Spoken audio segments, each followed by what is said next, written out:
स्वागत है आपका पैसा बढ़ाओ में। आज हम म्यूचुअल फंड्स के बारे में बात करेंगे। म्यूचुअल फंड्स एक सिंपल और सिक्योर तरीका है अपने पैसे को बढ़ाने का।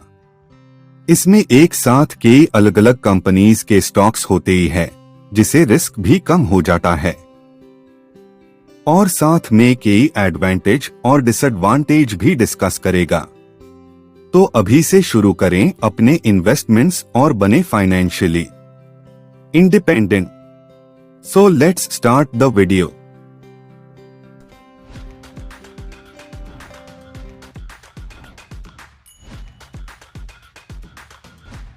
आइए हम म्यूचुअल फंड्स की दुनिया में सफर करते हैं। म्यूचुअल फंड क्या होता है? दोस्तों, म्यूचुअल फंड एक ऐसा पूल होता है जहां से अलग अलग इन्वेस्टर्स अपने पैसे इन्वेस्ट करते हैं जो स्टॉक मार्केट के बारे में कम जानकारी या समय नहीं रखते। और म्यूचुअल फंड एक ऐसा पूल होता है जहां से अलग अलग इन्वेस्टर्स अपने पैसे इन्वेस्ट करते हैं जो स्टॉक मार्केट के बारे में कम जानकारी या समय नहीं रखते। म्यूचुअल फंड्स इन्वेस्टर्स के लिए कई फेड ऑफर करते हैं। इसमें इंस्टेंट डाइवर्सिफिकेशन होती है, जिसे बिना ज्यादा रिसर्च या बेड इनिशियल कैपिटल के हम अलग अलग एसेट्स में इन्वेस्ट कर सकते हैं। ये प्रोफेशनली मैनेज्ड होते हैं, जिसे इंडिविजुअल इन्वेस्टर्स को इन्वेस्टमेंट डिसीजंस लेने में कम दिक्कत होती है। साथ ही म्यूचुअल फंड्स लिक्विडिटी भी प्रोवाइड करते हैं, जिसे इन्वेस्टर्स अपने यूनिट्स को कभी भी खरीद सकते हैं या बेच सकते हैं फंड के टर्म्स एंड कंडीशंस के हिसाब से। आइए अब हम समझे डाइवर्सिफिकेशन और लिक्विडिटी क्या होता है। दोस्तों, डाइवर्सिफिकेशन एक ऐसा कॉन्सेप्ट है जिसमें हम अपने पैसे को अलग अलग तरीकों में इन्वेस्ट करते हैं। इसका मतलब है हम एक ही जगह पर अपना सारा पैसा नहीं लगाते, जैसे कि हम अलग अलग थैलियां में अपने कॉइन्स रखते हैं। जब हम अलग अलग चीजों में इन्वेस्ट करते हैं तो एक चीज की बुराई से हमारा पूरा पैसा नुकसान नहीं होता। इसे हमारा ओवरऑल इन्वेस्टमेंट पर अच्छा कंट्रोल रहता है। और लिक्विडिटी का मतलब है हमारे पैसे को कितनी आसानी से कैश में कन्वर्ट कर सकते हैं। जैसे हम अपनी सेविंग्स अकाउंट से पैसे निकल सकते हैं बैंक में जाकर, वैसे हाई म्यूचुअल फंड्स में भी लिक्विडिटी होती है। इसे हम अपने म्यूचुअल फंड यूनिट्स को खरीद सकते हैं या बेच सकते हैं जरूरत पड़ने पर बिना किसी परेशानी के। लिक्विडिटी हमारे लिए फ्लेक्सिबिलिटी का एक बड़ा फायदा है, जिसे हम अपनी जरूरतों के अनुसार पैसे निकल सकते हैं। आइए अब हम समझे म्यूचुअल फंड्स की डिसएडवांटेज। ध्यान दीजिए, म्यूचुअल फंड्स के कुछ नुकसान भी होते हैं जो आपको सोच समझकर देखना चाहिए। इनमें से एक नुकसान होता है फंड मैनेजमेंट फीस का, जिसे आपके ओवरऑल रिटर्न्स पर असर पड़ सकता है। और हाँ, आपको पूरी कंट्रोल नहीं होती है पोर्टफोलियो के ऊपर, क्योंकि ये फंड मैनेजर के हाथ में होता है।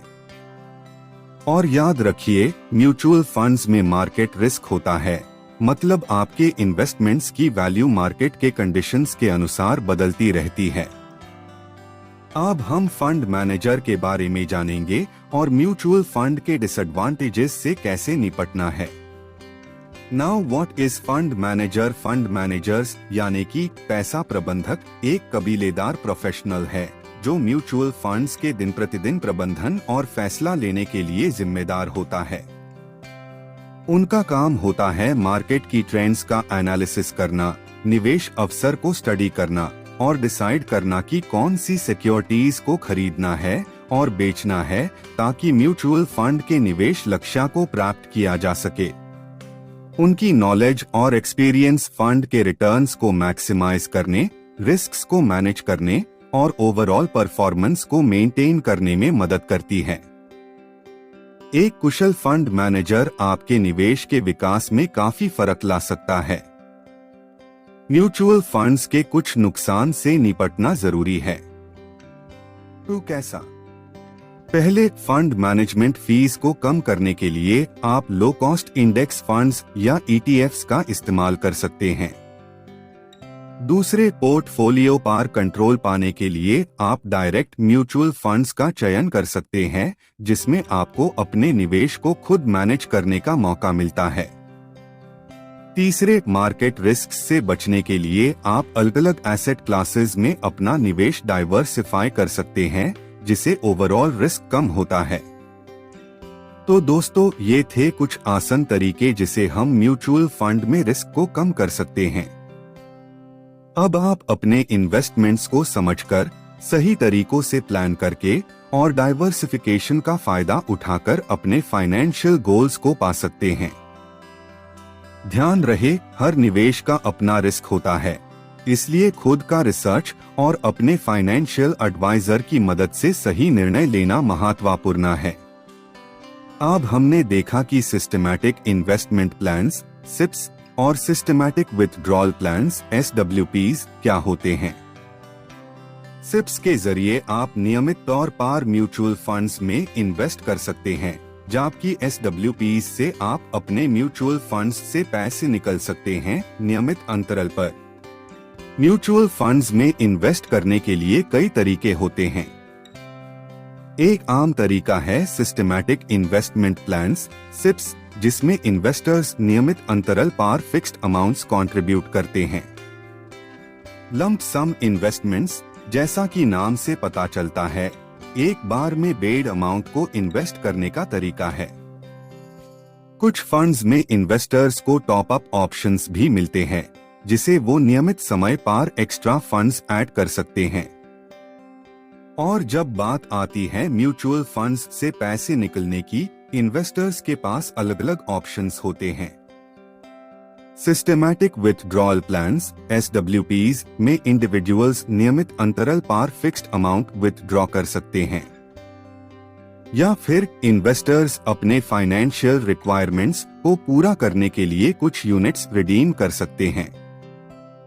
जरूरी है कि आप ऐसे निकासी के प्लान को चुनें जो आपके फाइनेंशियल लक्ष्य और रिस्क टॉलरेंस के अनुरूप हो।